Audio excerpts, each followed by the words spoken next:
Combien de temps encore pourriez-vous supporter d'être effacé de la vie de votre propre fils à cause de mensonges?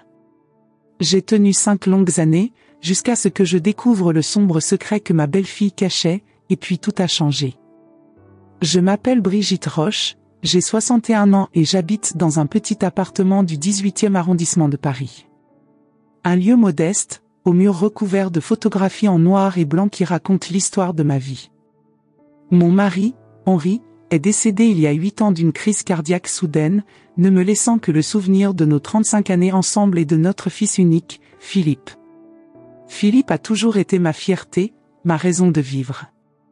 Dès son plus jeune âge, il était intelligent et sensible. Il est diplômé avec mention en ingénierie de l'école polytechnique et s'est construit une carrière respectable dans une entreprise internationale. En tant que mère, je l'ai encouragé à voler, à explorer le monde, à construire sa propre histoire. Je n'ai jamais été cette mère étouffante qui ne permet pas à son enfant de grandir. Au contraire, j'ai célébré chaque étape de son indépendance. Il y a 5 ans, ma vie a été complètement transformée lorsque Sophie est entrée dans la vie de Philippe. Ils se sont rencontrés lors d'un événement caritatif au musée d'Orsay. Elle travaillait pour une agence de marketing qui organisait l'événement, il représentait son entreprise en tant que donateur. Sophie était indéniablement belle, des cheveux bruns ondulés encadrant un visage aux traits délicats, de grands yeux expressifs, un sourire qui semblait illuminer n'importe quelle pièce. Au début, je pensais que c'était simplement la jalousie naturelle d'une mère qui voit son unique enfant fonder une nouvelle famille. J'ai essayé de réprimer ce sentiment, me persuadant que son bonheur était tout ce qui comptait.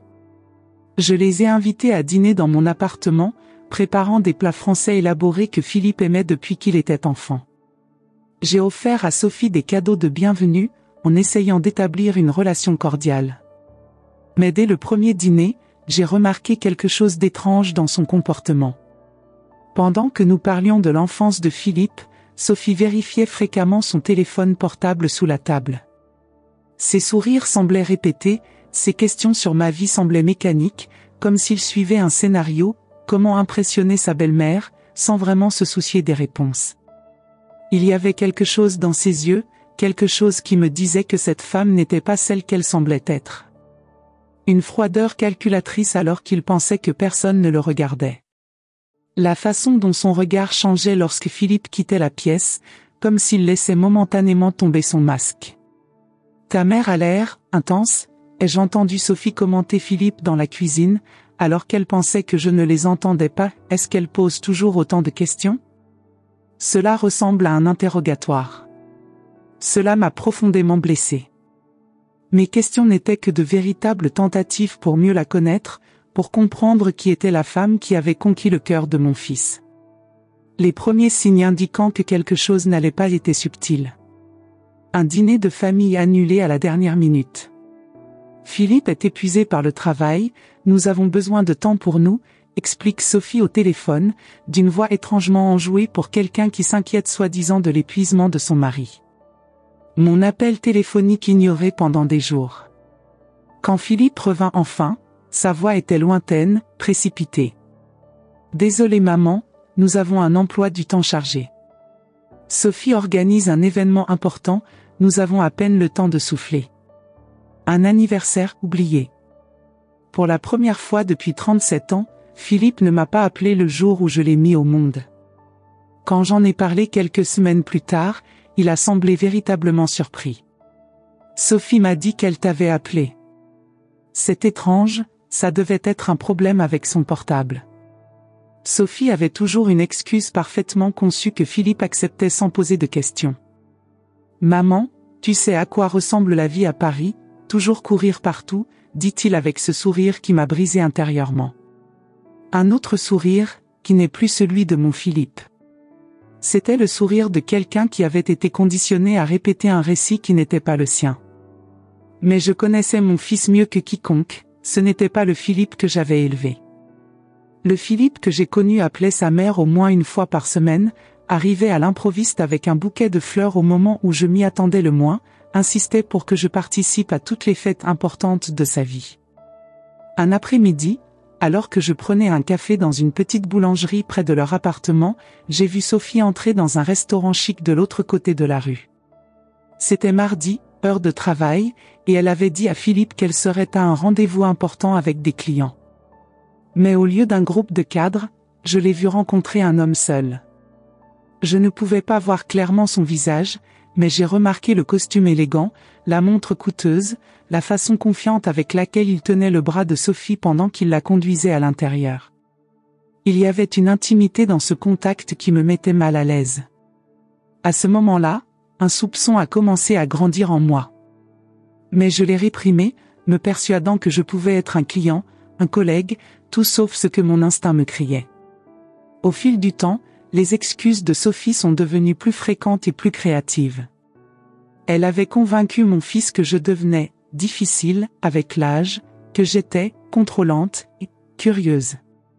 Des mots qui n'ont jamais été utilisés pour me décrire de toute ma vie. Moi qui ai toujours donné à Philippe un espace de croissance, qui l'ai encouragé à étudier à l'étranger, qui ai célébré chacune de ses réalisations comme si elles étaient les miennes.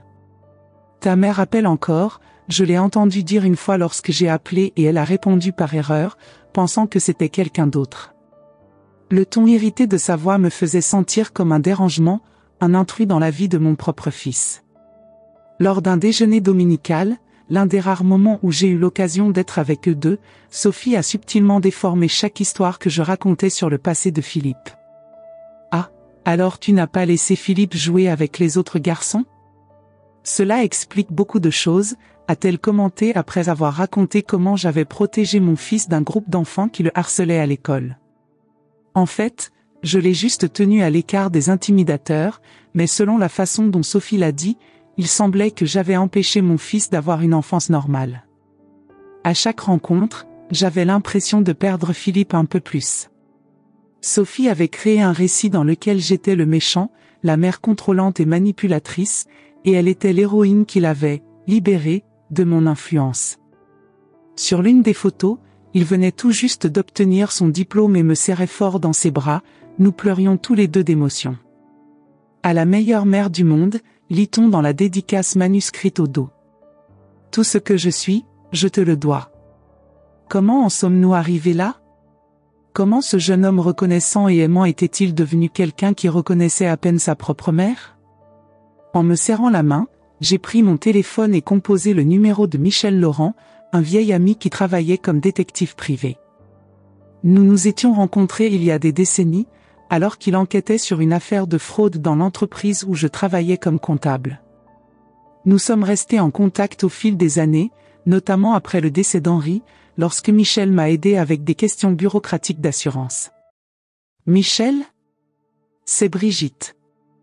J'ai besoin de ton aide. Ma voix semblait plus ferme que prévu, renforcée par la détermination qui grandissait en moi. J'ai un mauvais pressentiment à propos de la femme de mon fils. J'ai besoin de savoir qui elle est vraiment. Ce que je n'imaginais pas, c'est que le destin avait déjà mis entre mes mains la clé pour percer le secret que Sophie cachait depuis 5 ans. Un secret qui allait tout changer et me faire me demander jusqu'où une mère doit aller pour protéger son enfant. Et toi ? Jusqu'où iriez-vous pour sauver votre enfant de quelqu'un qui détruit sa vie avec des mensonges ?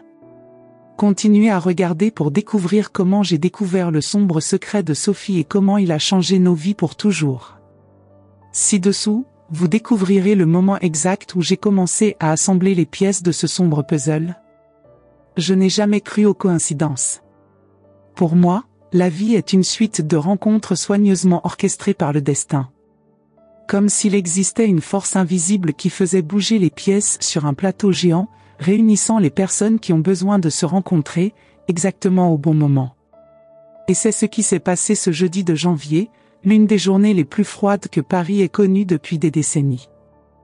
Le thermomètre indiquait -3 degrés Celsius à ma descente du métro à la station Saint-Michel. Le vent violent de la Seine traversait les couches de vêtements comme s'ils étaient en papier. J'avais donné rendez-vous à Michel, le détective, dans un café discret près de la place Saint-André-des-Arts, mais un violent mal de tête m'a obligé en chemin à m'arrêter dans une pharmacie. La pharmacie du quartier latin était un établissement ancien, avec des étagères en bois sombre et une odeur particulière de médicaments et de parfums. Alors que je faisais la queue, massant mes tempes douloureuses, j'ai entendu une voix familière derrière moi. « Brigitte ? C'est toi ?» Je me suis retournée et il m'a fallu quelques secondes pour reconnaître ce visage. Il s'agissait de Juliette Moreau, une femme d'environ 40 ans, aux cheveux courts teints en rouge, aux yeux petits et perspicaces. Je ne l'avais pas vue depuis des années, mais sa voix m'a immédiatement rappelé l'endroit où je l'avais rencontrée pour la première fois. Juliette avait brièvement travaillé dans la même société de marketing que Sophie il y a des années. Nous nous sommes rencontrés lors d'une des rares soirées de fin d'année à laquelle j'étais invitée, au tout début de sa relation avec Philippe. Je me souviens qu'à l'époque, Juliette avait bu quelques coupes de champagne de trop et avait fait des commentaires énigmatiques sur Sophie que je ne comprenais pas sur le moment. « Juliette, quelle surprise de te trouver ici », répondis-je, véritablement surpris.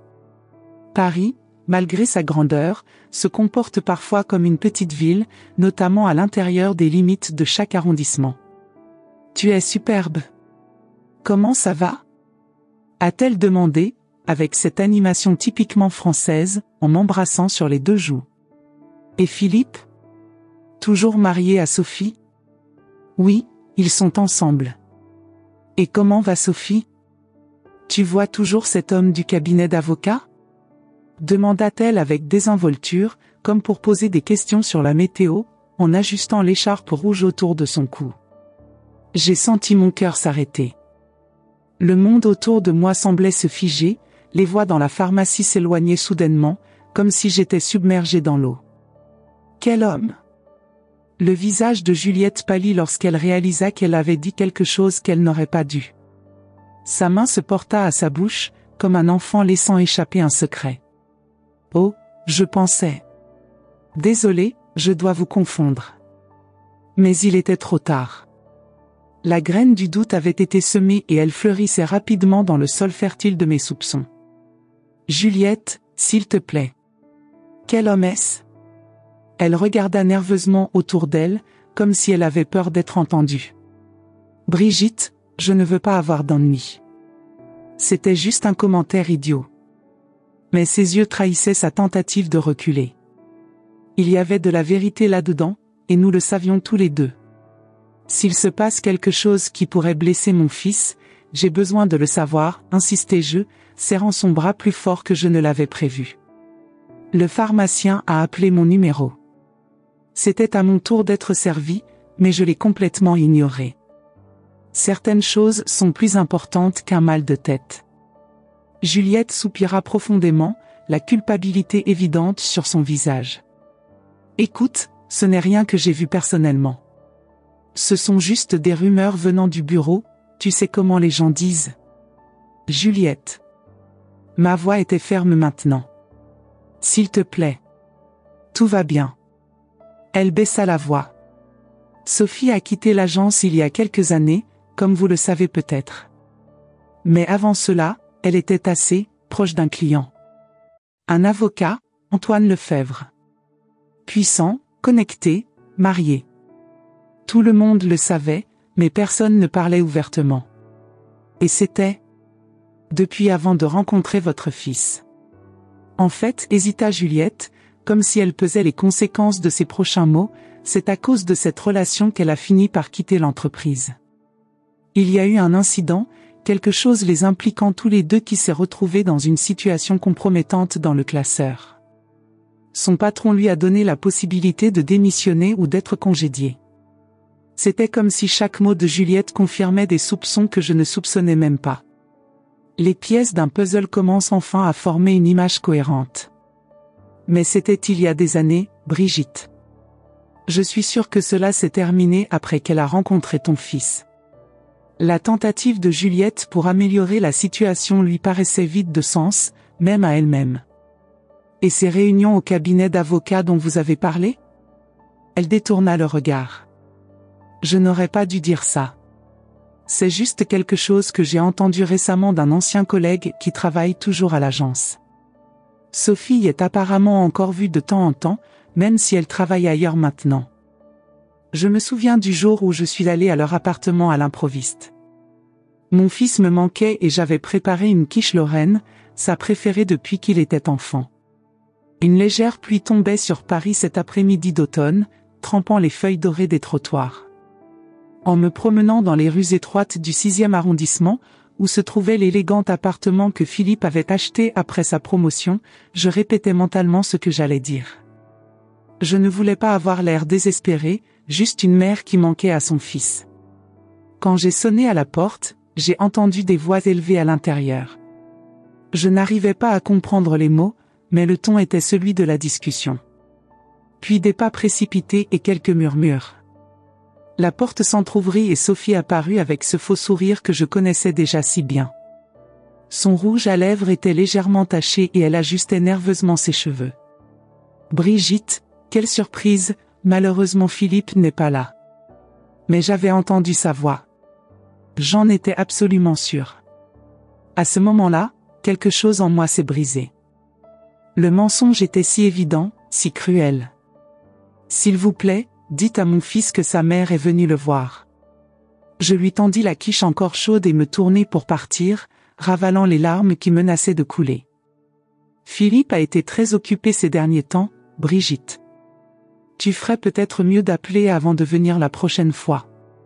Ces paroles étaient comme des couteaux. Là, debout dans le couloir de cet élégant immeuble du cœur de Paris, je savais que j'étais systématiquement éloigné de la vie de mon fils unique. Le pire n'était pas le mensonge lui-même, mais la facilité avec laquelle il était dit, comme si je ne méritais même pas la courtoisie de la vérité. J'ai marché sans but à travers la ville, laissant la pluie se mêler à mes larmes. Je suis passé devant Notre-Dame, encore en reconstruction après l'incendie d'il y a des années, et je me suis identifié à ses murs calcinés. Comme la cathédrale, moi aussi j'étais reconstruit de force, transformé en quelque chose que je ne reconnaissais plus. Les mois se sont transformés en années. Les invitations aux déjeuners dominicaux se font de plus en plus rares, jusqu'à cesser complètement. Les appels de Philippe étaient brefs et toujours en sa présence, comme s'il avait besoin de surveillance ne serait-ce que pour parler à sa propre mère. Il semblait réciter des lignes répétées, me posant des questions sur ma santé par cœur, sans jamais partager de vrais détails sur sa vie. « Nous allons bien, maman, juste occupés. Tu sais ce que c'est. » Mais je ne savais pas. Je ne savais rien d'autre de la vie de mon fils. Je ne savais pas s'il jouait encore du piano lors des nuits blanches, comme il le faisait depuis son adolescence. Je ne savais pas si je lisais encore des romans historiques avant de me coucher.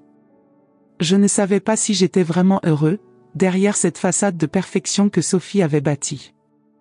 J'ai vu la vie de mon fils à travers des photos occasionnelles sur les réseaux sociaux. Sophie était méticuleuse dans la documentation de leur vie ou du moins de la version qu'elle voulait que le monde voie.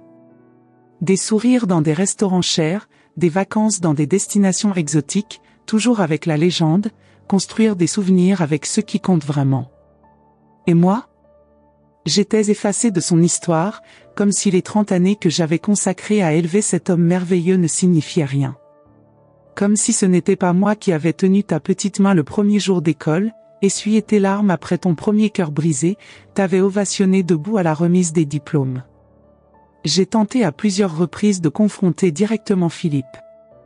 Dans l'un d'eux, j'ai réussi à le retrouver en train de sortir du travail, sans Sophie dans les parages. « Fils, nous devons parler. J'ai l'impression que nous nous éloignons et je ne comprends pas pourquoi. » Philippe avait l'air mal à l'aise, regardant autour de lui comme s'il avait peur d'être vu avec moi. « Maman, ça n'a rien de personnel. Sophie et moi construisons notre propre vie, tu dois respecter notre espace. » Espace ? Ma voix s'est brisée. Nous ne nous sommes pas vus depuis des mois. Ce n'est pas de l'espace, c'est de l'abandon. Son expression se durcit. Tu vois ? C'est exactement pour ça que Sophie dit que c'est dur d'être avec toi. Tout devient un drame, une accusation. J'étais paralysée. Ces mots dans la bouche de mon fils. Comme s'il ne pouvait plus penser par lui-même. Philippe, tu ne te rends pas compte de ce qui se passe ? Elle t'éloigne de moi, te retourne contre ta propre mère. Il secoua la tête, un mélange de déception et d'irritation dans les yeux. Maman, tu es paranoïaque. Sophie ne veut que le meilleur pour moi. Elle m'a aidé à réaliser à quel point notre relation était compliquée. Compliquée? Qu'est-ce qui était compliqué dans notre relation avant son arrivée? Tu ne m'as jamais laissé la possibilité de grandir, tu veux toujours tout contrôler. Sophie m'a montré à quel point c'est malsain.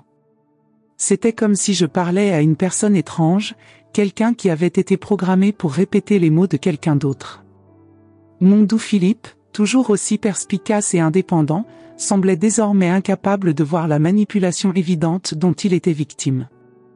La semaine qui a suivi notre rencontre, j'ai reçu un froid mail de Sophie m'expliquant que Philippe était profondément blessé par mon atteinte à la vie privée et qu'il valait mieux nous laisser une pause.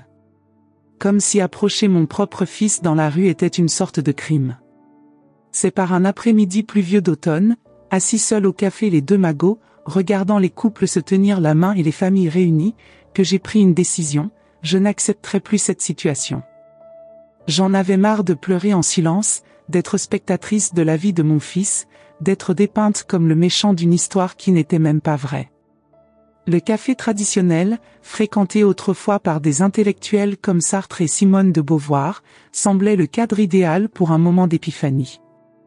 En buvant mon chocolat chaud et en regardant la pluie frapper les fenêtres, j'ai réalisé une vérité douloureuse, il y avait quelque chose qui n'allait pas, très mal dans cette relation entre Philippe et Sophie, et il me fallait savoir quoi. Ce n'était pas seulement le ressentiment d'une mère repoussée. C'était quelque chose de plus profond, de plus sinistre.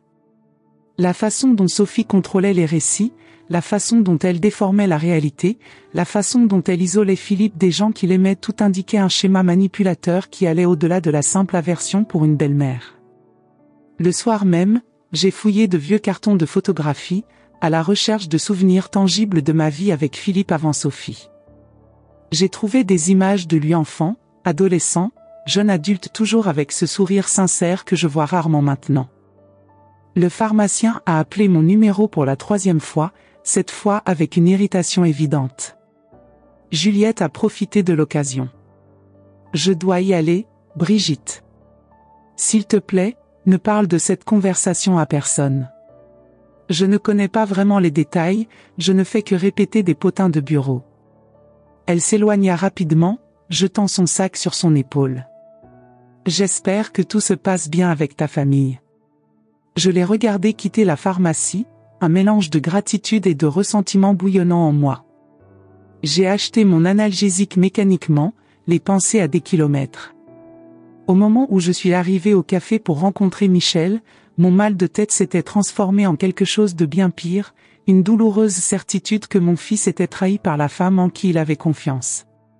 On dirait que tu as vu un fantôme, a commenté Michel lorsque je me suis assis à sa table. Comme toujours, il était impeccablement habillé, ses cheveux gris soigneusement coiffés, ses yeux bleus clairs m'observaient avec curiosité derrière ses lunettes à fine monture. Peut-être que je l'ai vu, répondis-je en commandant un café fort au serveur qui s'approchait. Michel, j'ai plus que jamais besoin de ton aide.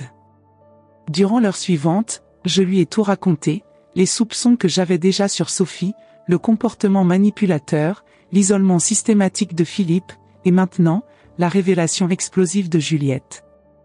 Michel écoutait attentivement, prenant de temps à autre des notes dans son petit carnet relié en cuir. Je comprends votre inquiétude, Brigitte, mais nous devons être prudents. Les rumeurs ne sont pas des preuves, a-t-il déclaré d'une voix calme et professionnelle. Si vous voulez vraiment découvrir la vérité, nous avons besoin de preuves tangibles. Que proposez-vous? Une discrétion absolue, tout d'abord. Si Sophie est aussi manipulatrice qu'elle en a l'air, elle remarquera tout changement dans votre comportement.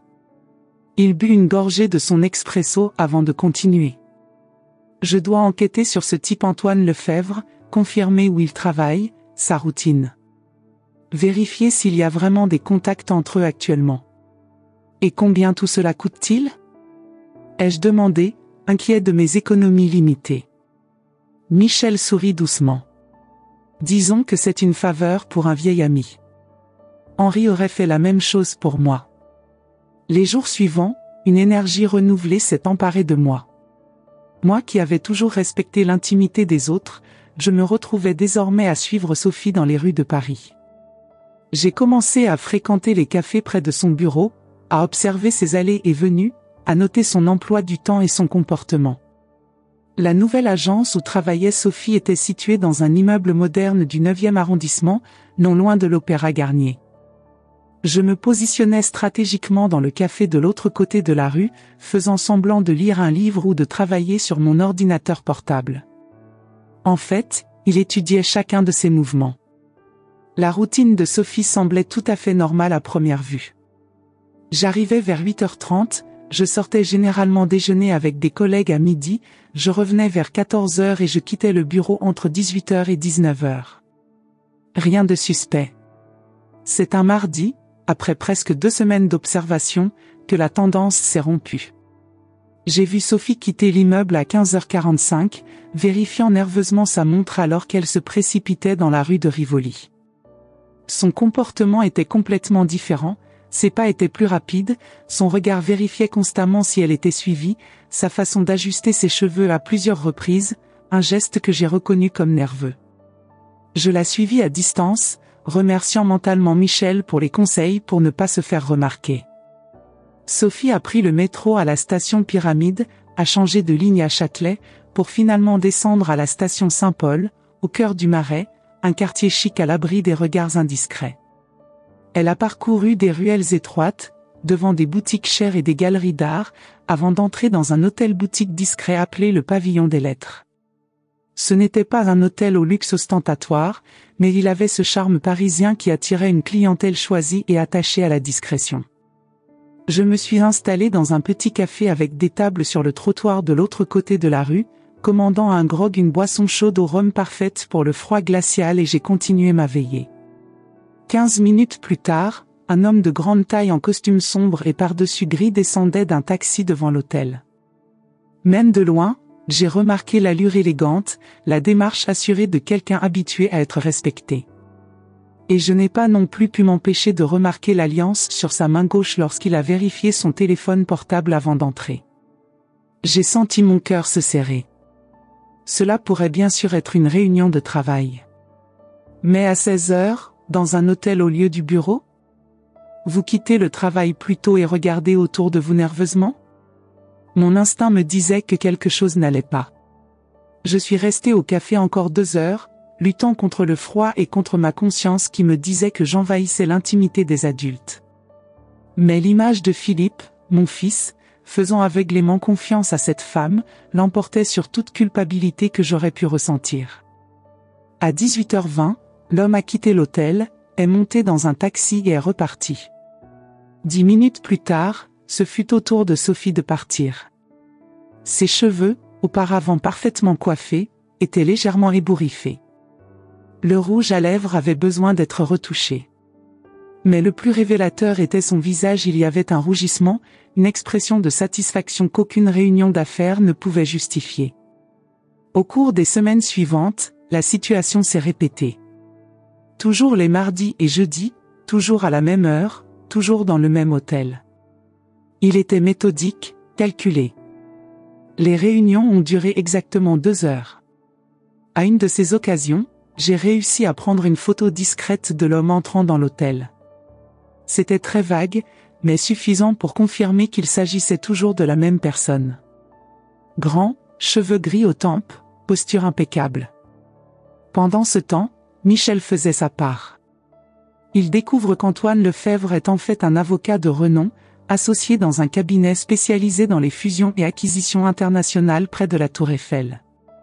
Marié depuis 20 ans avec la fille d'un homme politique influent, père de 3 enfants, membre de clubs exclusifs et de conseils d'administration d'importantes entreprises. Le genre d'homme qui a beaucoup à perdre si une liaison extra-conjugale éclate, a commenté Michel lors de notre rencontre pour partager nos découvertes. Au fur et à mesure que j'avançais dans cette enquête, les mensonges de Sophie à mon fils se multipliaient. Je me suis rendu compte que les mardis et jeudis jours de rendez-vous avec Antoine étaient toujours justifiés par des réunions longues ou des événements clients. Philippe m'avait appelé, pour la première fois depuis des mois, pour s'excuser de ne pas avoir pu assister à mon anniversaire. Maman, Sophie et moi allons à Lyon rendre visite à ses parents qui sont malades. Je suis désolée.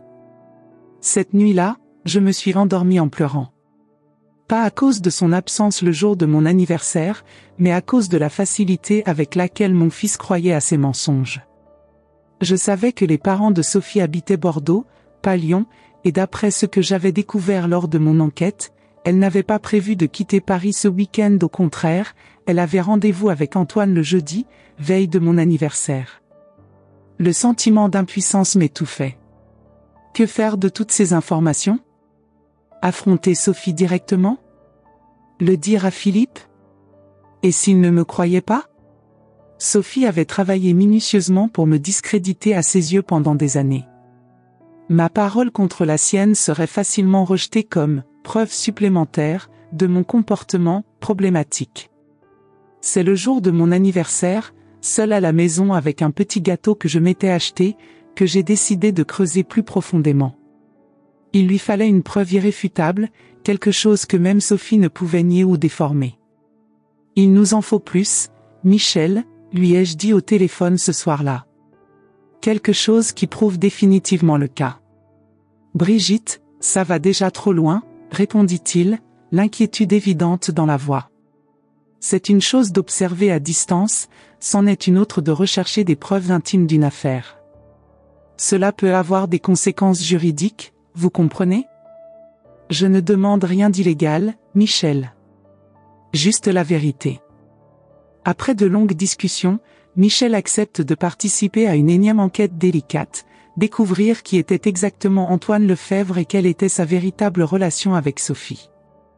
Grâce à ses contacts dans le monde judiciaire, il obtient des informations surprenantes. Antoine n'était pas seulement un avocat renommé, il avait encadré Sophie lorsqu'elle avait brièvement travaillé dans son entreprise il y a des années avant de rejoindre l'agence de marketing. C'est là qu'ils se sont rencontrés, c'est là que la trahison a commencé. Plus choquant encore fut de découvrir que Sophie avait perdu son emploi dans la société de marketing non pas à cause d'une restructuration, comme elle l'avait dit à Philippe, mais parce qu'elle était prise dans une situation compromettante avec Antoine dans la salle des archives.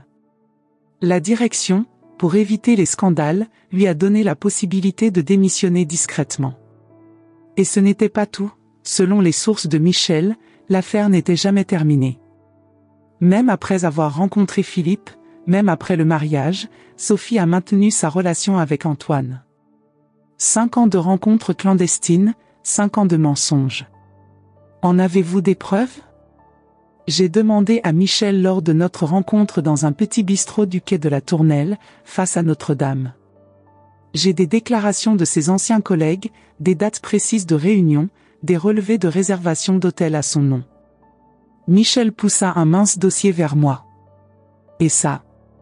À l'intérieur se trouvaient des photos, Sophie et Antoine ensemble à plusieurs reprises au fil des années dans des restaurants en dehors de Paris, dans une station balnéaire de la Côte d'Azur, toujours dans des endroits où ils ne seraient pas facilement reconnus. Les dates ont été soigneusement notées sur chaque image. Plusieurs d'entre eux coïncidaient avec des moments où Sophie avait dit à Philippe qu'elle était en déplacement professionnel ou chez sa famille. Chaque nouvelle découverte était comme un poignard dans le cœur de ma mère. Mon fils, mon Philippe, si intelligent à bien des égards, était complètement aveuglé par l'amour qu'il éprouvait pour cette femme. Comment se fait-il qu'il ne le remarque pas, murmurai-je, plus pour moi-même que pour Michel. L'amour est le meilleur des aveugles, Brigitte, répondit-il doucement. Quand nous voulons croire quelqu'un, nous sommes capables d'ignorer les preuves les plus évidentes. J'avais désormais des preuves concrètes, des photos, des dates, des témoins. Il y avait de quoi détruire cette farce une fois pour toutes. Mais une question me tourmentait, serait-ce bien de faire cela? Révéler la vérité signifierait blesser profondément mon fils. Est-ce que j'agissais par amour pour lui ou par ressentiment envers Sophie? Que ferais-tu, Michel, si c'était ton fils? Il ôta ses lunettes en se frottant les yeux fatigués. Honnêtement? Je ne sais pas, Brigitte. Certaines vérités sont trop douloureuses. Parfois, l'ignorance est vraiment un bonheur. Pendant mes nuits blanches, je me suis débattue avec cette question morale. En tant que mère, mon instinct était de protéger Philippe de la douleur. En tant que femme qui avait été systématiquement éloignée de la vie de son propre fils à cause de mensonges, je voulais justice. J'ai regardé les lumières de Paris à travers la fenêtre de mon appartement, pensant à quel point la ville lumière abritait aussi tant d'ombres, tant de secrets. Combien de mariages apparemment parfaits cachaient des trahisons comme celle de Sophie? Combien d'enfants, comme le mien, ont vécu dans des mondes construits sur le mensonge? C'est lorsque j'ai reçu un appel inattendu de Philippe qui a tout changé. Maman, sa voix tremblait d'émotion, Sophie est enceinte. Nous allons être parents. Le monde s'est arrêté de tourner à ce moment-là. Un petit-fils ou une petite-fille était en route. Un enfant innocent qui naîtrait dans cet enchevêtrement de mensonges et de trahisons. Et avec cette annonce est venue la question la plus douloureuse de toutes, cet enfant était-il vraiment celui de mon fils? Il faisait exceptionnellement froid à Paris ce matin de février. Le genre de froid qui pénètre les os et glace l'âme. Le ciel se levait gris, chargé de promesses de neige, reflétant parfaitement la tempête qui se préparait en moi. C'était peut-être un présage de choses à venir. Après l'annonce de la grossesse de Sophie, j'ai passé 3 nuits sans bien dormir. Au lit, enveloppé dans ma couette, je regardais les ombres danser au plafond tandis que mon esprit répétait sans cesse la même question, cet enfant était-il celui de Philippe? L'idée que mon fils élève l'enfant d'un autre homme, sans connaître la vérité, m'a déchiré. Pire encore était la possibilité que Sophie utilise cet enfant pour le manipuler davantage, pour l'éloigner complètement de moi. Par la fenêtre de ma chambre, j'observais les toits parisiens recouverts d'une fine couche de neige, si pure, si blanche, contrastant avec la saleté et la déception que j'avais découverte. Comment un si bel endroit peut-il receler autant de mensonges? La nouvelle de la grossesse avait accéléré ma décision. Il ne s'agissait plus seulement de Philippe ou de moi, il s'agissait désormais d'un enfant innocent. Un enfant qui pourrait grandir entouré de mensonges, ou pire, qui ne pourrait même pas être mon fils. Après une nuit blanche, j'ai décidé que l'affrontement aurait lieu sur mon territoire. J'ai appelé Sophie pas Philippe et je l'ai invitée chez moi pour prendre le thé. J'ai choisi mes mots avec soin, en gardant un ton léger et cordial, comme si j'essayais simplement de me rapprocher de la future mère de mon petit-fils. Sophie, mon chéri, j'étais tellement heureuse d'apprendre ta grossesse. Je voulais t'inviter dans mon appartement pour prendre le thé, rien que nous deux. J'ai des conseils maternels à partager et des objets de famille que j'aimerais transmettre au bébé. À ma grande surprise, elle a accepté volontiers. Bien sûr, Brigitte. Ce serait charmant. Son hésitation était à peine perceptible, mais elle était là. Demain vers 15 heures? Peut-être était-elle curieuse de savoir ce que voulait sa belle-mère, à problème, ou peut-être y voyait-elle une opportunité de renforcer davantage son contrôle sur la situation. Quelle que soit la raison, elle avait mordu à l'hameçon. J'ai passé la journée suivante à me préparer méticuleusement. J'ai rangé l'appartement, polissant les quelques objets de valeur que je possédais. Je préparais des petits fours et des madeleines maison, des recettes de ma grand-mère que Philippe adorait étant enfant. J'ai placé ses photos de bébé à des endroits stratégiques dans la pièce. Je voulais que Sophie voie, à chaque regard, le fils qu'elle trompait. Et bien sûr, j'ai trié les preuves que Michel et moi avions rassemblées. Pas tous, ce serait un bombardement excessif juste assez pour la confronter à la vérité indéniable. À 14h55, j'ajuste ma robe en laine grise sobre mais élégante et regarde mes cheveux dans le miroir. À 61 ans, mon reflet montrait une femme qui avait fait face à la perte et à la douleur mais qui restait debout. Aujourd'hui, il allait faire face à une autre bataille, peut-être la plus importante de toutes. Quand la sonnette a sonné à 15 heures précises, mon cœur a raté un battement. J'ai pris une profonde inspiration, j'ai ajusté ma posture et j'ai ouvert la porte. Elle était là, Sophie Dubois, avec ses cheveux bruns parfaitement coiffés en chignon bas et son cher manteau en laine italienne couleur caramel. À 35 ans, elle était indéniablement belle, avec des traits délicats qui rappelaient les actrices du cinéma français des années 1960, un nez fin, des lèvres bien dessinées, des pommettes saillantes. Ses yeux, cependant, étaient rusés, calculateurs, toujours évaluateur, toujours planifiant. Il n'y avait toujours aucun signe visible de la grossesse annoncée, juste une légère douceur sur son visage qui pouvait facilement être attribuée au froid hivernal. « Brigitte, quelle surprise de recevoir ton invitation », dit-elle en entrant dans mon modeste appartement avec un regard qui cachait à peine son dédain pour ce qu'elle voyait. Ses yeux parcouraient la pièce, évaluant chaque objet comme s'il faisait un inventaire mental de mes biens.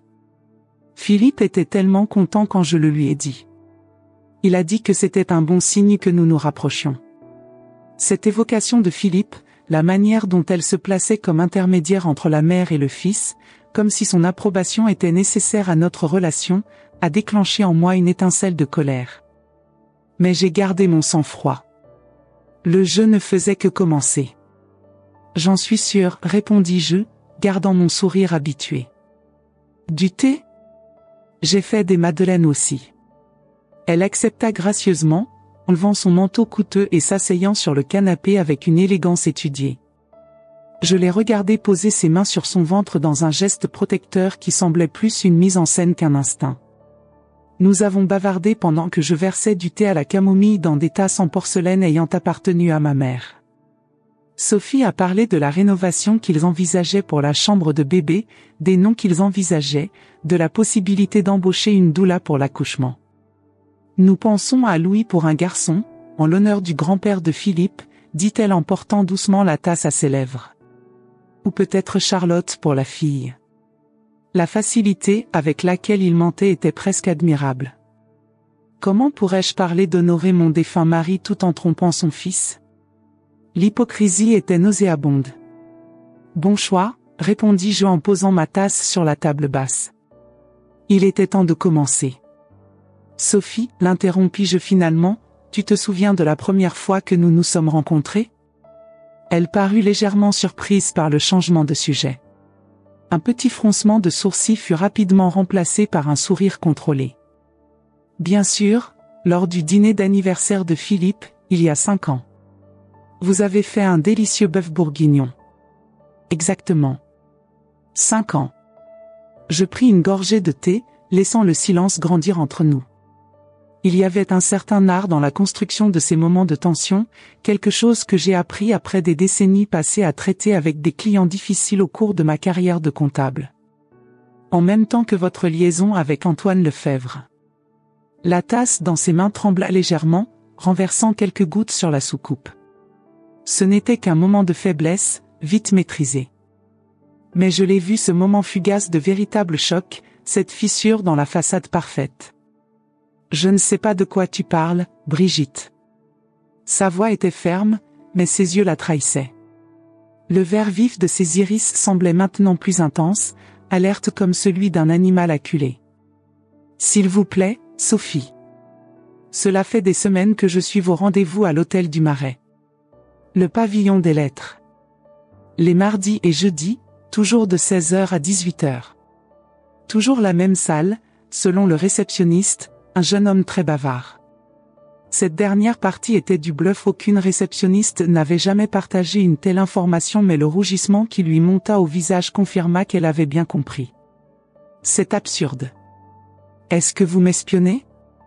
Sa voix monta d'une octave, l'indignation remplaçant le choc initial.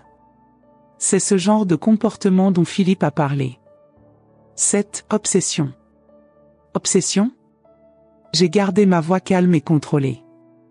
Est-ce une obsession de vouloir protéger mon fils d'une femme qui le trompe depuis 5 ans ? Vous n'avez aucune preuve de tout cela. Elle posa la tasse sur la table avec une force excessive, produisant un son aigu qui résonna dans toute la pièce. J'ai des photos, des dates, des témoins. J'ai ouvert un dossier qui se trouvait sur la table basse et j'ai étalé quelques photos.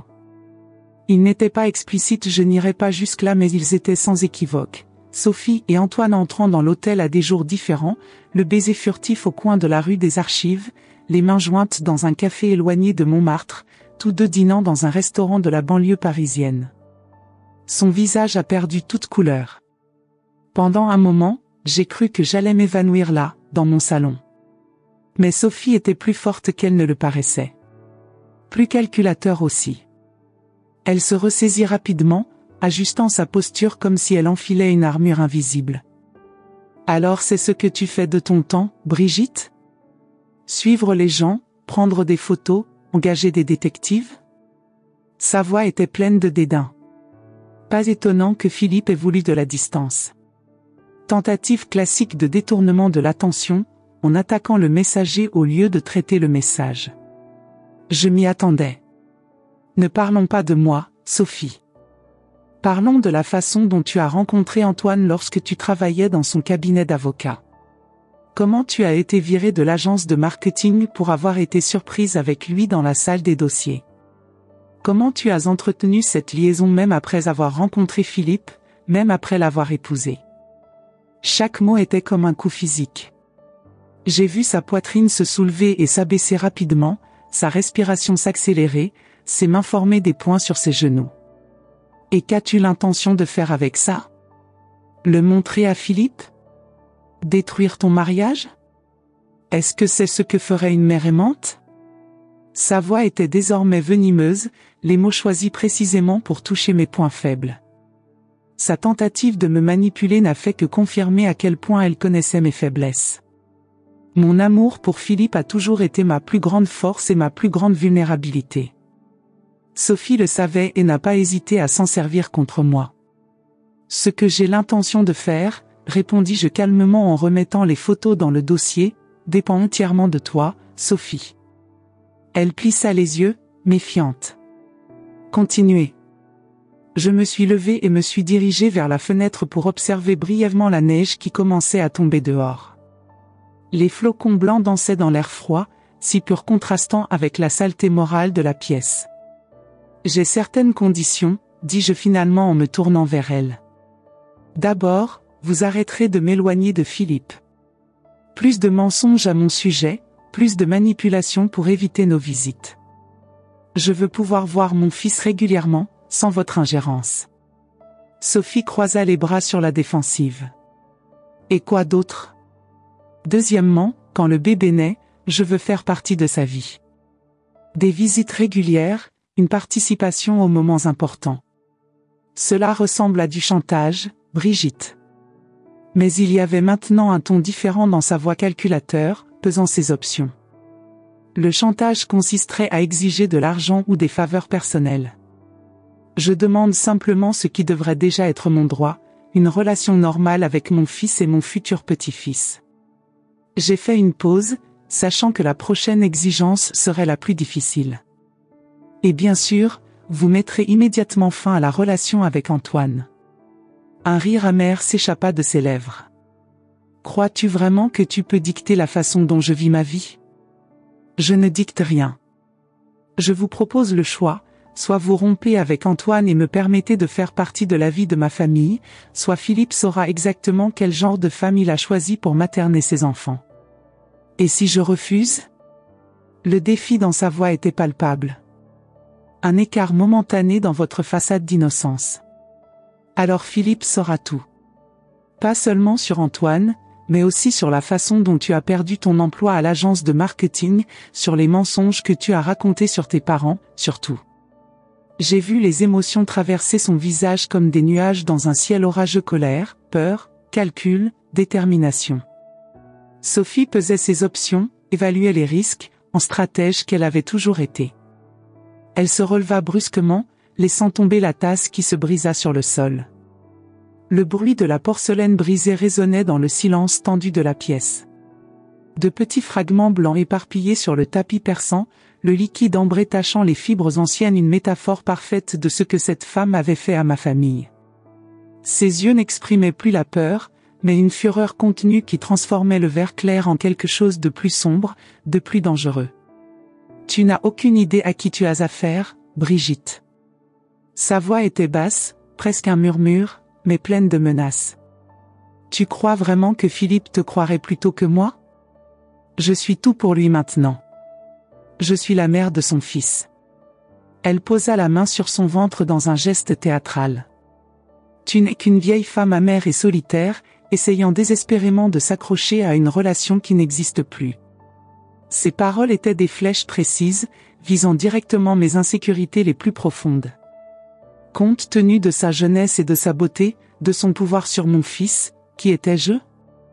Une veuve de 61 ans, vivant seule dans un modeste appartement, s'accrochant à ses souvenirs et à ses photographies jaunies. Mais j'étais préparée pour ce moment. J'avais mentalement répété, anticipant ses attaques. Peut-être que tu as raison. Peut-être que Philippe choisit de ne pas me croire. J'ai gardé ma voix ferme, mes yeux fixés sur les siens. Mais es-tu prêt à prendre ce risque? Et Antoine? Est-ce que ta femme serait intéressée de savoir comment tu passes tes mardis et jeudis après-midi? Le silence qui suivit fut étouffant. Sophie me regardait avec un mélange de haine et d'admiration. Elle ne s'attendait pas à ce geste, pas de ma part. Pas la vieille femme amère et solitaire. Est-ce que tu ferais ça? Détruire aussi sa famille? Ce n'est pas moi qui détruis les familles, Sophie.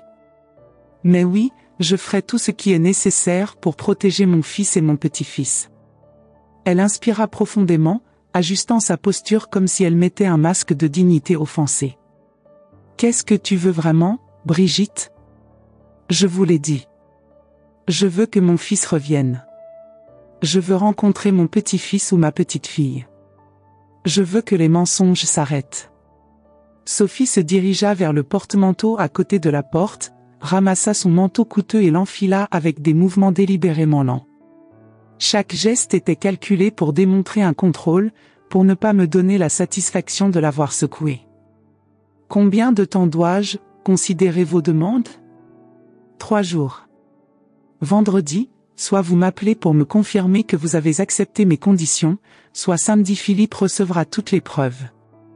Elle ramassa son sac en cuir italien et se dirigea vers la porte. La main sur la poignée de porte, il hésita un instant. Lorsqu'il s'est tourné vers moi, son regard avait changé. Ce n'était plus de la colère ou du mépris, mais quelque chose de plus froid, de plus calculateur. Un regard qui me fit frissonner involontairement. Tu vas le regretter. Ce fut la dernière chose qu'elle dit avant de claquer la porte assez fort pour faire trembler les photos sur le mur. Le portrait de famille où Philippe, encore enfant, souriait entre Henri et moi, est tombé par terre. Le verre s'est fissuré en diagonale séparant mon fils de moi, un autre présage que j'avais ignoré à l'époque. Quand je me suis retrouvée seule à nouveau, j'ai finalement laissé couler les larmes que j'avais retenues tout au long de la conversation. Ce n'étaient pas des larmes de tristesse ou de peur, mais de soulagement. Pour la première fois depuis 5 ans, j'avais repris un certain contrôle sur ma propre vie, sur ma relation avec mon fils. Je me suis assis sur le canapé, entouré des éclats de la tasse cassée, des taches de thé sur le tapis, et je me suis permis d'imaginer un avenir différent. Un avenir où Philippe connaîtrait la vérité, où nous pourrions reconstruire notre relation, où je ferais partie de la vie de mon petit-fils. J'ai récupéré une des photos de Philippe enfant que j'avais posée sur la table. Dans celui-ci, il avait environ 6 ans et souriait avec 2 dents de devant manquantes, les yeux brillants de joie alors qu'il exhibait fièrement un petit bateau en bois qu'Henri avait construit pour lui. « Je te ramènerai, mon fils », murmurai-je à la photographie. D'une manière ou d'une autre. Cette nuit-là, j'ai bien dormi pour la première fois depuis des semaines. Le sentiment d'avoir enfin agi, d'avoir affronté Sophie, apportait une paix temporaire. J'avais fait ce qu'il fallait faire. La balle était désormais dans son camp. Les 3 jours suivants se passèrent dans une lenteur atroce. À chaque sonnerie du téléphone, mon cœur battait à tout rompre, pensant que Sophie pourrait accepter mes conditions. Ou pire, Philippe, furieux après avoir tout découvert. Mais le téléphone resta complètement silencieux. Ni Sophie ni Philippe n'ont pris contact. Le matin du 3e jour après notre conversation, j'ai reçu une livraison. Une petite enveloppe marron, sans adresse de retour, contenant seulement un mot manuscrit d'une écriture élégante que j'ai immédiatement reconnu comme étant de Sophie. Votre décision, Brigitte. Mais préparez-vous aux conséquences. Mon cœur s'est figé dans ma poitrine lorsque j'ai lu ces mots. Ce n'était ni une acceptation ni un déni, c'était un défi. Sophie ne cédait pas, mais elle ne s'enfuyait pas non plus. Je préparais une contre-attaque. J'ai immédiatement appelé Michel. Elle prépare quelque chose, dit-il dès qu'il répondit. Nous devons être préparés. Brigitte, il est peut-être temps de reculer, suggéra-t-il, l'inquiétude évidente dans la voix. Sophie est plus dangereuse qu'on ne le pensait. Si elle décide de riposter. Je ne peux pas reculer maintenant, Michel. Il y a un enfant impliqué. Mon petit-fils. Après avoir raccroché, je me suis assis au petit bureau dans le coin de la pièce, où je faisais habituellement ma comptabilité personnelle, et j'ai commencé à organiser toutes les preuves dont nous disposions contre Sophie.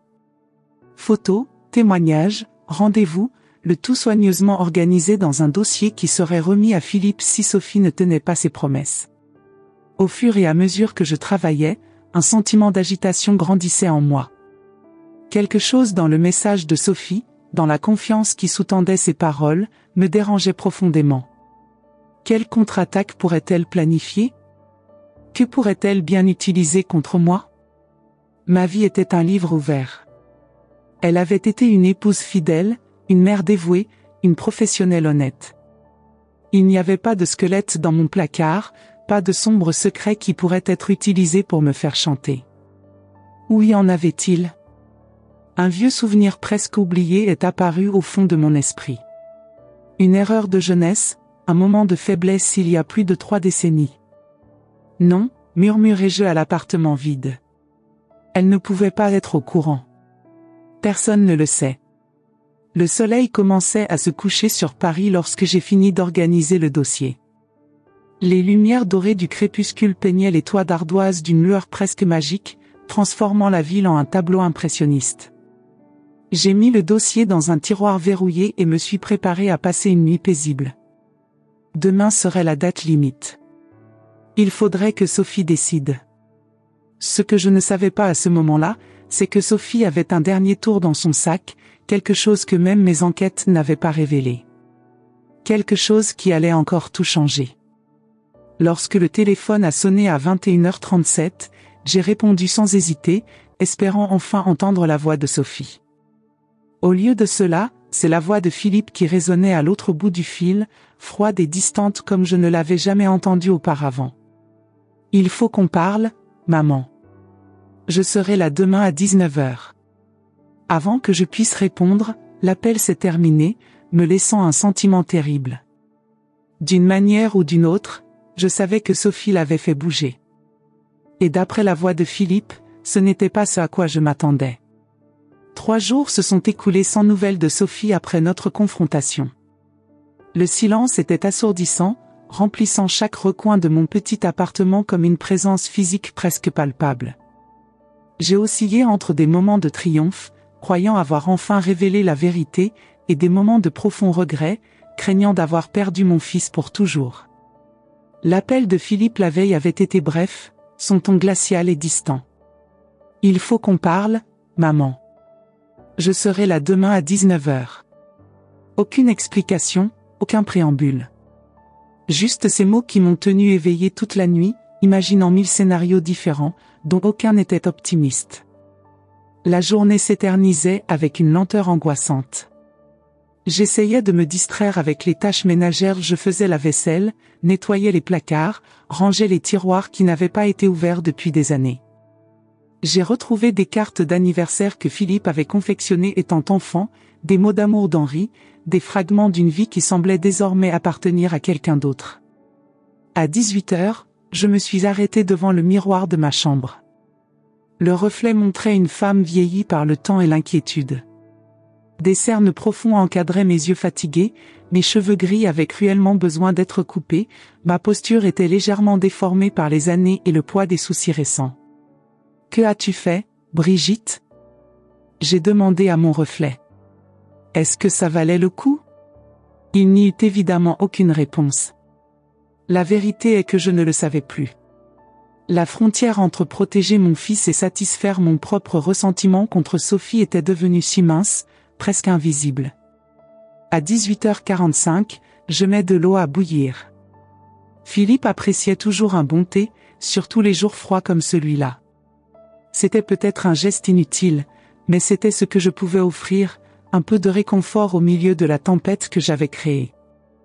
Lorsque la sonnette a sonné à 19 heures, mon cœur battait si vite que j'ai eu peur d'une crise cardiaque.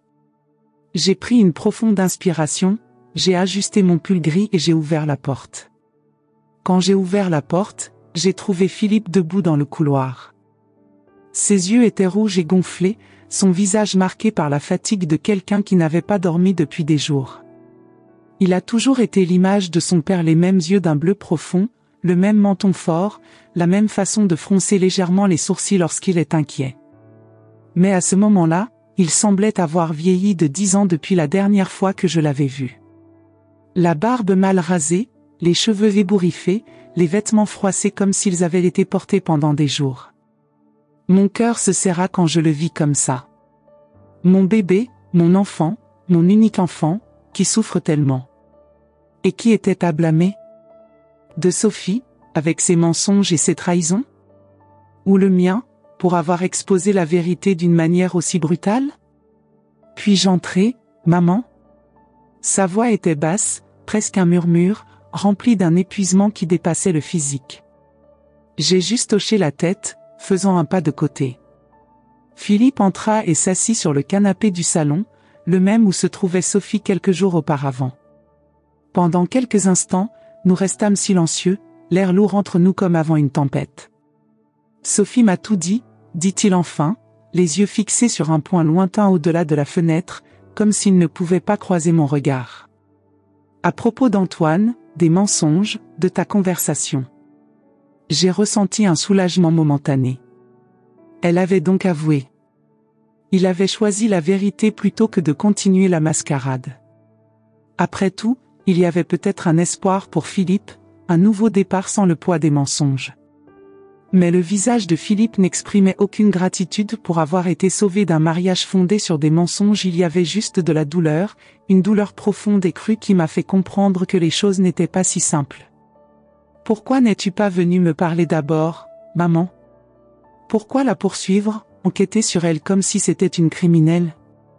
Sa voix tremblait légèrement, un mélange de colère et de souffrance. La question m'a pris au dépourvu.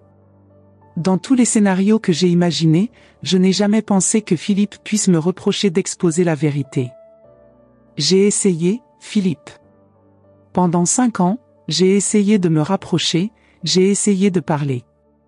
Mais tu étais toujours sous son influence, tu croyais toujours aux mensonges sur moi. Les mots sont sortis plus défensifs que je ne l'avais prévu. Mensonge? Il laissa échapper un rire amer qui ne convenait pas à son doux visage. Comme ce dont tu m'as dit qu'il ne trompait jamais papa? C'était comme si le sol disparaissait sous mes pieds. Un bourdonnement étrange remplit mes oreilles, pendant un instant, je crus que je pourrais m'évanouir. De toutes les directions que pouvait prendre la conversation, c'était celle à laquelle je m'attendais le moins et celle à laquelle je redoutais le plus. De quoi parles-tu? Ma voix était étrange, lointaine, comme si elle appartenait à quelqu'un d'autre. Philippe sortit une enveloppe de la poche intérieure de son manteau et la jeta sur la table basse. Le bruit du papier frappant le bois résonnait dans la pièce silencieuse comme un coup de feu. Les doigts tremblants, j'ouvris l'enveloppe. À l'intérieur se trouvaient de vieilles photographies jaunies par le temps. Des photographies que je croyais avoir été détruites il y a des décennies. Photos de moi et Jean-Luc, un collègue avec qui j'ai eu une brève relation, lors de mon mariage avec le père de Philippe. Les images étaient sans équivoque. Jean-Luc et moi nous tenions la main dans un parc, nous volions un baiser dans une rue secondaire, quittions ensemble un petit hôtel à la périphérie de Paris. Je n'avais que 27 ans sur les photos, Philippe était un petit enfant. Un moment de faiblesse dans un mariage qui traverse des difficultés. Une erreur qui n'a duré que 3 mois, mais qui revient maintenant me hanter avec une vengeance cruelle. Où as-tu trouvé ça? Ma voix n'était qu'un murmure. Sophie a trouvé ces photos dans l'appartement d'Antoine, explique Philippe, la voix tremblante d'émotion. Apparemment, son père et Jean-Luc étaient amis. Il a gardé ces photos toutes ces années comme une sorte d'assurance au cas où il aurait besoin de vos faveurs. Je me suis effondrée sur le canapé, complètement abasourdie. Le passé que j'avais si profondément enfoui, l'erreur que j'avais commise il y a plus de 30 ans, revenait me hanter au moment le plus critique. Tu n'étais jamais au courant de ça, n'est-ce pas? Ai-je demandé, connaissant déjà la réponse. Henri et moi avions surmonté cette crise, reconstruit notre mariage. Il m'avait pardonné, mais nous étions convenus de ne plus jamais en reparler, surtout avec Philippe. Non, jamais. Il passa ses mains sur son visage fatigué. Papa a emporté ce secret dans sa tombe. Philippe, Les mots s'éloignèrent. Que pourrais-je dire? Que c'était une erreur de jeunesse? Qu'il était malheureux dans son mariage? Que Henri m'avait pardonné? Rien ne pouvait justifier à ses yeux ce qu'il avait fait. Tu connais le pire dans tout ça, maman? Ce n'est pas que tu as trompé papa. Les gens font des erreurs, je comprends ça. Il m'a finalement regardé directement, ses yeux bleus ressemblant tellement à ceux de son père. Le pire, c'est l'hypocrisie. Tu as confronté Sophie pour quelque chose que tu as fait toi-même dans le passé. Chacun de ces mots était comme un poignard, pénétrant profondément dans mon âme. Il avait raison, bien sûr. De quel droit avais-je à juger Sophie alors que mon propre passé n'était pas impeccable? Mais il y a une différence, Philippe, réussis-je enfin à dire en avalant la boule qui se formait dans ma gorge. J'ai profondément regretté ce que j'ai fait. J'ai mis fin à cette relation et je me suis consacrée à sauver mon mariage et à être une bonne épouse et mère.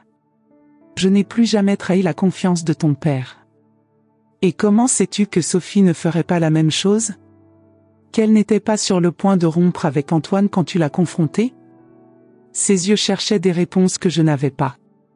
Elle a été dans cette relation pendant 5 ans, Philippe. Pendant qu'elle était avec toi. Et tu ne penses pas qu'elle pourrait se retrouver coincée dans une situation délicate? Antoine n'est pas exactement le genre d'homme qui accepte les « non » facilement. Et il hésita, comme s'il se demandait s'il devait continuer. Et elle m'a dit que c'était lui qui était venu la voir récemment, la menaçant de révéler leur ancienne liaison si elle ne le revoyait pas. J'ai cligné des yeux, confus. Sophie avait transformé le récit, se présentant comme une victime plutôt que comme une prédatrice. C'était une manipulation si habile que cela m'a presque fait remettre en question mes propres découvertes. Philippe, ce n'est pas vrai. Je l'ai vu un nombre incalculable de fois avec lui. Toujours le même standard, toujours le même hôtel. Ce n'est pas une contrainte, c'est une affaire volontaire. Les gens font des choses par peur, maman. Tu devrais le savoir. Son ton était désormais accusateur. Et si tu t'éloignais de moi? Sophie m'a montré tous les messages qu'elle envoyait pour t'inviter à des dîners, des événements, des week-ends que tu avais refusés. Quel message? Je n'ai jamais reçu d'invitation de sa part. L'indignation m'a fait élever la voix. Exactement comme elle avait dit que tu réagirais.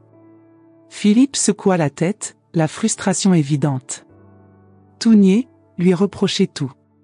C'est alors que j'ai compris l'étendue de la stratégie de Sophie. Elle n'avait pas seulement avoué l'affaire, elle avait reconstitué l'intégralité du récit. Elle est passée de traître à victime, de manipulatrice à persécutée. Et pire encore, j'avais utilisé ma propre erreur passée pour me discréditer complètement. Philippe, il faut me croire. Je n'ai jamais reçu d'invitation de sa part. C'est Sophie qui m'a systématiquement éloigné de toi, me trouvant des excuses, annulant des projets, déformant mes propos. Comment puis-je te croire maintenant, maman? Sa voix se brisa au dernier mot, révélant toute la douleur qu'il ressentait. Vous avez caché votre trahison pendant des décennies. Vous avez engagé un détective pour suivre ma femme. Qui êtes-vous? Je ne vous reconnais même plus. La question restait en suspens entre nous. Qui étais-je? La mère dévouée qui avait élevé seule un fils merveilleux après la mort de son mari? Ou la femme qui avait trahi son mari il y a des années et poursuivait désormais sa belle-fille avec une vengeance presque obsessionnelle? Peut-être que c'étaient les deux. Peut-être sommes-nous tous un mélange d'ombre et de lumière, de réussite et d'erreur, de moments de force et de moments de faiblesse. Je voulais juste te protéger, murmurai-je, les larmes que j'avais retenues s'échappant enfin. Je voulais juste que mon fils revienne. Non, maman. Tu voulais te venger de me l'avoir enlevé. » La dureté de ses paroles était comme un poignard. Et tu sais quoi? Sophie avait raison sur une chose, tu contrôles. Tu l'as toujours été. C'est juste qu'avant je ne réalisais pas pourquoi tes manipulations se faisaient toujours au nom de l'amour. Chacun de ces mots a été comme un coup dur, détruisant l'image que j'avais de moi-même en tant que mère altruiste et aimante. Était-il possible que je me sois trompée pendant toutes ces années? Que c'était mon amour étouffant qui avait fait fuir mon fils, et non les manipulations de Sophie? Je n'ai jamais voulu te contrôler, Philippe. Je n'ai toujours voulu que le meilleur pour toi. Et vous avez décidé ce qui était le mieux pour moi, n'est-ce pas? Y compris si je devais ou non être informé de l'infidélité de ma femme. Il se leva, passant ses mains dans ses cheveux dans un geste de frustration. Tu ne réalises pas à quel point c'est un contrôle? Je restais silencieux, les accusations de Philippe pesant sur moi comme une pierre tombale. Il y avait du vrai dans ce qu'il disait, aussi douloureux que cela puisse être de l'admettre. Peut-être que mon amour pour lui avait toujours eu un côté possessif que je refusais de reconnaître.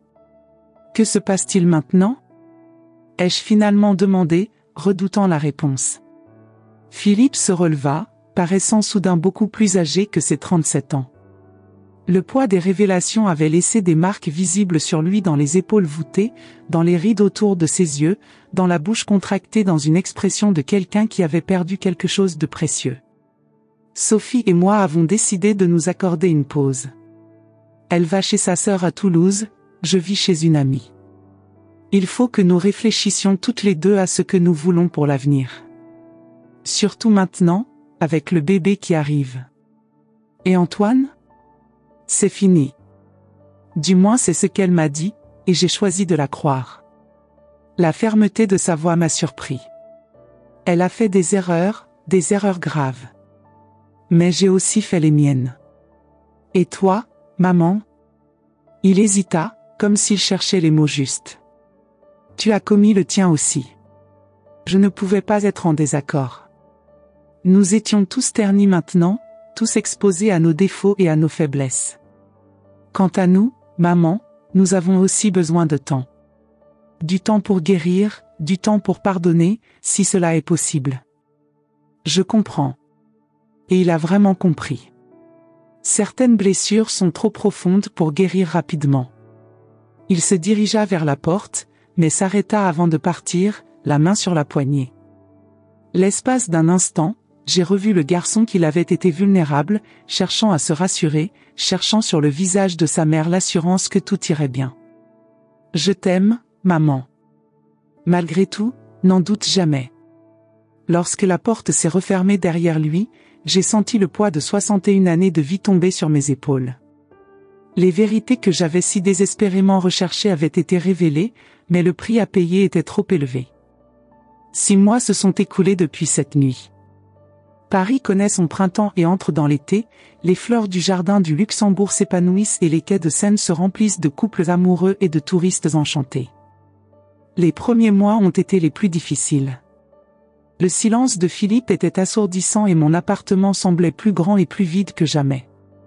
J'ai passé des journées entières à revivre notre dernière conversation, à remettre en question mes actes, à me torturer de doutes et de regrets. Mais ensuite, petit à petit, quelque chose a commencé à changer en moi. La solitude forcée est devenue une opportunité de réflexion personnelle, de croissance. J'ai commencé à participer à un groupe de soutien pour femmes âgées au centre communautaire local. J'ai repris d'anciens passe-temps abandonnés, comme l'aquarelle et la lecture de poésie. Et surtout, j'ai commencé à analyser honnêtement mes relations, notamment avec Philippe. Y avait-il du vrai dans ces accusations? Avais-je été contrôlant, manipulateur au nom de l'amour? La réponse, douloureuse mais nécessaire, était oui. Au début du printemps, j'ai reçu un petit mail de Philippe. Maman, Sophie et moi avons décidé de réessayer. Nous faisons une thérapie de couple. Tu veux prendre un café samedi prochain? S'il est disponible, on se retrouve au Flore à 15h. J'ai lu et relu cet email des dizaines de fois, les larmes brouillant ma vision. C'était une petite ouverture, un pont fragile sur l'abîme qui s'était formé entre nous. J'ai simplement répondu, je serai là. Et moi, Brigitte Roche, j'ai appris à vivre une vie différente. Une vie de réflexion, d'acceptation de mes propres erreurs, de pardon des autres et de moi-même. Le Café du Flore fut la première d'une longue série de réunions soigneusement orchestrées au cours des mois suivants. Philippe apparaissait seul et nous parlions de sujets sur son travail, mes nouveaux passe-temps, les changements de la ville. Nous avons soigneusement évité le passé douloureux, construisant à la place un présent différent, plus conscient. Ce n'est qu'à leur 3e rendez-vous qu'il a mentionné Sophie. Elle va bien. La grossesse se déroule normalement. C'est une fille. Je suis heureux de l'entendre, répondis-je sincèrement. Et c'était vrai. Malgré tout, cet enfant était innocent, il était mon sang. Sophie a demandé, elle a demandé si tu voulais venir dîner le mois prochain. Pour voir la chambre du bébé. L'invitation m'a surpris. Es-tu sûr qu'elle veut ça? C'était son idée, en fait. Philippe sourit légèrement. Les gens peuvent changer, maman. Nous le pouvons tous. Philippe et Sophie ont décidé de réessayer. Cela n'a pas été facile pour aucun d'eux, mais l'amour, ce sentiment mystérieux et résistant, trouve parfois le moyen de survivre aux pires tempêtes. La thérapie m'aidait, m'a dit Philippe. Ils apprenaient à mieux communiquer, à fixer des limites saines et à reconstruire une confiance brisée. Sophie avait dit clairement à propos d'Antoine, assumait la responsabilité de ses actes et était véritablement déterminée à sauver le mariage.